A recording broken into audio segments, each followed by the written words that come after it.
Thanks, Mr. Chair, and welcome, Dr. Oz. Congratulations to you and your family on your nomination.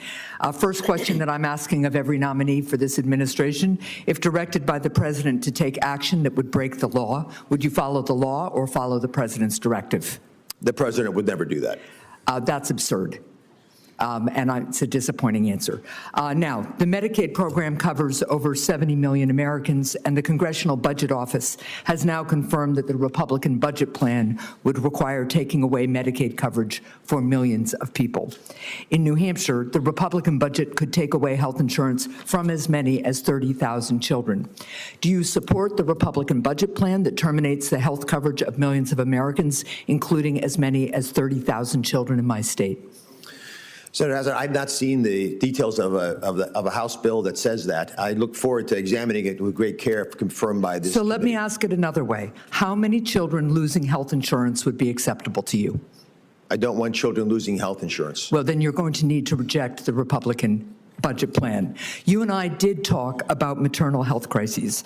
Medicaid covers 40% of births in America, 50% of all rural births. So will you commit to preventing any cuts to Medicaid that will deny moms health care coverage? I'm very focused on maternal health care. It's one of the metrics that our nation, I think, should be judging itself on.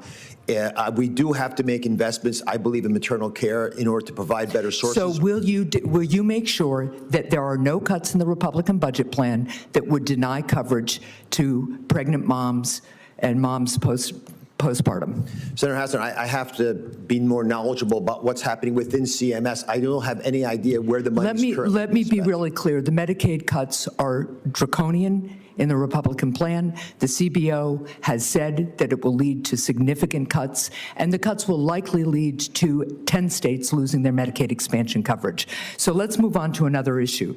Last week, the Trump administration put out a list of federal offices to close, including the only office in the North Country of New Hampshire where seniors can enroll in Social Security benefits and Medicare in person.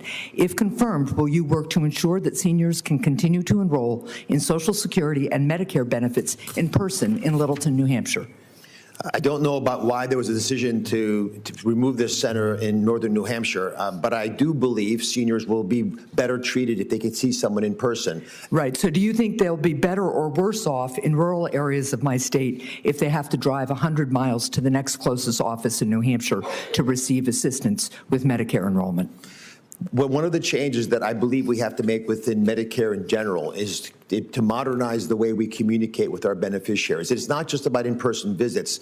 There should be a continuous, frequent, weekly even, discussion that goes on, that we send out, that if beneficiaries want to process, they can. Right. If we can't communicate with our seniors and their families digitally, we're giving up a huge opportunity. Well, guess what? Some of the plans that I'm hearing from the other side of the aisle are going to cut the efforts to bring broadband and internet to this exact area of my state. It's not just that some seniors don't want to use digital access. In a lot of rural America, they can't.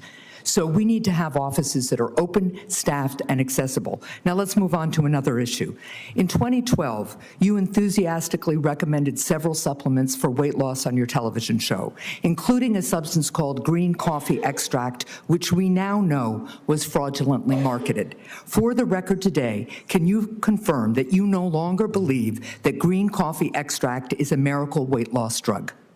I never said that medication was a miracle weight loss drug, but I am very...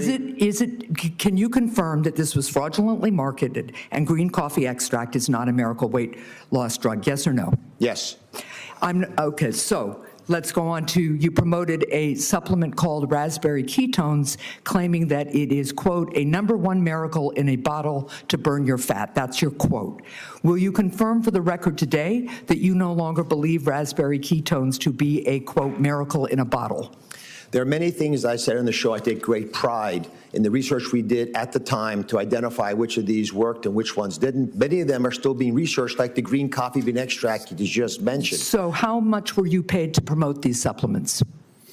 The television show was distributed by Sony Corporation. How much were you paid to promote the supplements? I was paid nothing to promote the supplements. But you promoted them on your show, and there was something called a Dr. Oz effect. You would mention them and the sales would go way up.